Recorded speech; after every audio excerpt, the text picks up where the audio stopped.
Welcome to Democracy Now!, democracynow.org, the Quarantine Report. I'm Amy Goodman. A warning to our audience. Our top story contains graphic footage and descriptions of police violence. In Minneapolis, a medical expert called by the prosecution in former police officer Derek Chauvin's murder trial testified Thursday George Floyd died from a lack of oxygen, not from the drug fentanyl, as alleged by the defense.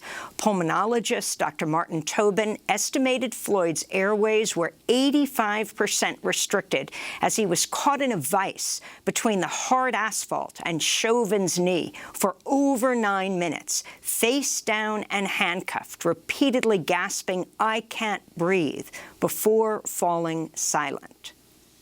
At the beginning, you can see he's conscious. You can see slight flickering, and then it disappears.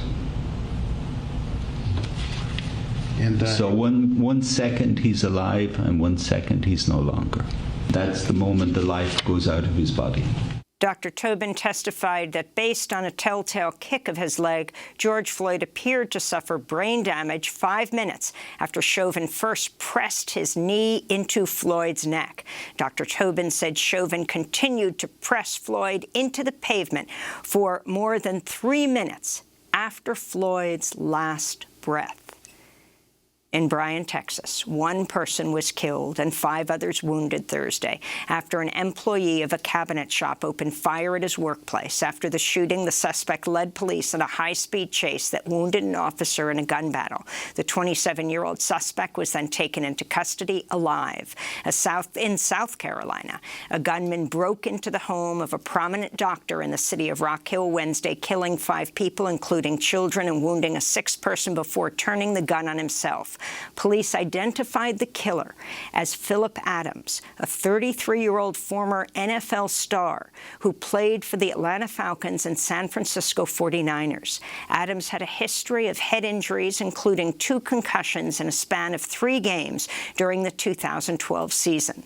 Adams' father said his son had no history of violence, telling reporters, quote, "I can say he's a good kid. I think the football messed him up." President Biden ordered a series of executive actions on gun control Thursday, calling gun violence in the U.S. an epidemic and an international embarrassment. Biden's orders will crack down on so-called ghost guns, easily assembled firearms bought over the Internet without serial numbers, which account for about 1/3 of guns recovered at crime scenes. Biden called for an expansion of red flag laws that allow family members or law enforcement to temporarily block people from obtaining firearms if they present a danger. He also called on Congress to ban assault weapons and high-capacity magazines and said gun manufacturers should be held liable for deaths and injuries resulting from their products.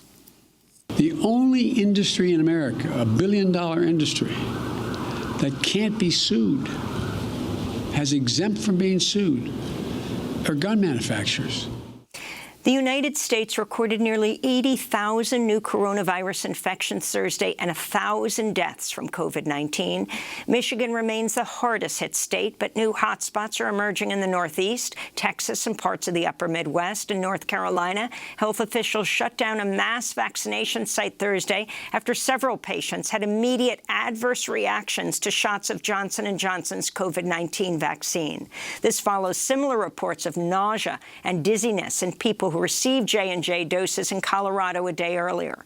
Johnson & Johnson said Thursday it'll drastically reduce its deliveries of its vaccine around the U.S. next week after one of its contractors, Emergent Biosolutions, said 15 million doses at a Baltimore plant were contaminated and needed to be thrown out. The White House has since ordered Johnson & Johnson to take charge of the plant. 1 in 4 U.S. adults is now fully vaccinated against COVID-19. In Pakistan, Prime Minister Imran Khan is being called a rape apologist after he blamed a rise in sexual assault cases on the way women dress and on outside cultural influence. This is human rights activist Tahir Abdullah, who joined a protest in the capital Islamabad this week. It is highly humiliating and insulting to say that Pakistani men cannot control themselves when women are out in public without wearing the veil. Does that mean that men are out of control and that all men are rapists? because they see women not observing the veil in public. This is nonsense. It is a Taliban mindset, and it betrays sexism, misogyny, and patriarchy. And the Prime Minister must apologize. President Biden has joined the Irish and British prime ministers in calling for an end to the unrest that's rocked Northern Ireland over the past week. Since last Friday, vehicles have been set on fire and clashes with police have left dozens of officers injured. Police deployed water cannons in Belfast Thursday night and threatened to start shooting plastic bullets. Some of those in the streets have been as young as 12 or 13. The unrest comes amidst mounting anger in unionist or loyalist areas over Brexit, which they say further weakens Northern Ireland's ties to Britain. Britain's Prince Philip, the husband of Queen Elizabeth II, has died at the age of 99. Prince Philip fought in World War II, was a stalwart supporter of the British monarchy for over 7 decades. In Texas, an investigation is underway into allegations of child abuse, including sexual assault, faced by unaccompanied migrant children being held at the Freeman Expo Center in San Antonio. Over 1,300 unaccompanied teens who recently came to the U.S. seeking refuge are currently being detained at Freeman. According to the latest data, nearly 19,000 unaccompanied children came to the U.S. during March, double the number of children who arrived at the U.S.-Mexico border in February. In more immigration news, the parents of 445 migrant children separated by the Trump administration still cannot be found. That's according to a court filing from the ACLU, which says efforts to reunite separated refugee families are moving slowly. In more news from Texas, a newly leaked video reveals a Harris County Republican official urged his party to create an army of poll watchers made up of 10,000 people from Houston's majority-white suburbs. The unnamed official says the poll watchers should mobilize on Election Day in predominantly black and brown communities in Houston. We've got to get folks in these suburbs out here that have, a lot of Republican folks that got to have the courage. If we don't do that, this fraud down in here is really going to continue. The video was published by the government accountability group Common Cause Texas, which warns the efforts could further fuel voter suppression in communities of color.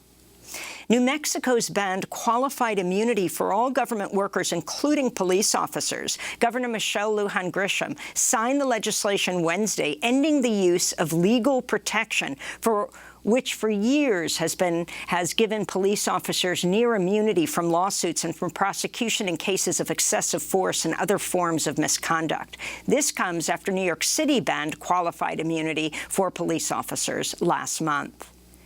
In Bessemer, Alabama, a partial tally of votes cast by workers at an Amazon warehouse shows more than twice as many votes against forming a union than in favor, with around half the cast ballots counted.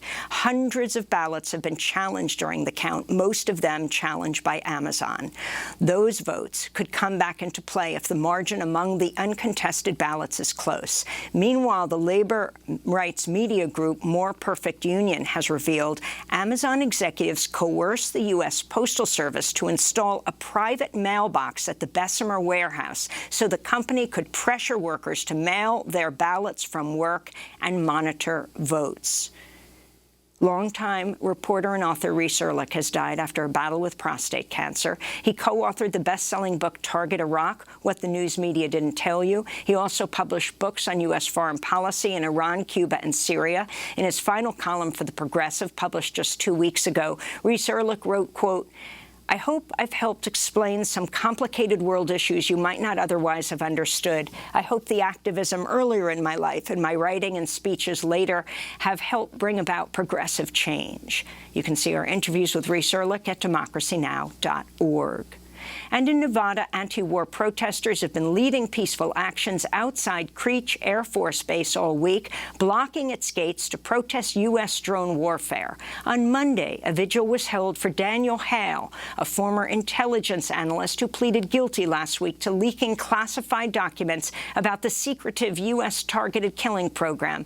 He faces up to 10 years in prison. And those are some of the headlines. This is Democracy Now!, democracynow.org, The Quarantine Report. I'm Amy Goodman.